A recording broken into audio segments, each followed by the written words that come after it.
Biz Allohdan birodarlar.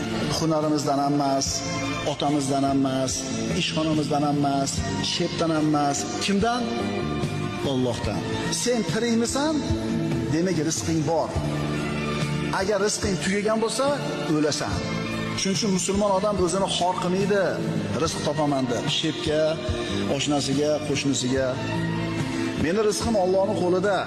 Seni ishxonangda ishlamasam, boshqa yerdan Alloh rizqini yetkazaveradi deydi. Agar iymoni komil bo'lsa, rizqini Allohdan yeygan. Shep, meni haydamang, мне нужна эта работа deydi. Menga kerak shu ish deydi. Haydamang deydi. Alloh taolo rizqini bitta eshigini yopib qo'ysa, boshqasini albatta ochadi. Chunki siz tirikmisiz? Robbis subhanahu va taolo sizni rizqingizni o'zini zimmasiga olgan. Xotirjam bo'ling, qo'rqmang, cho'chimang.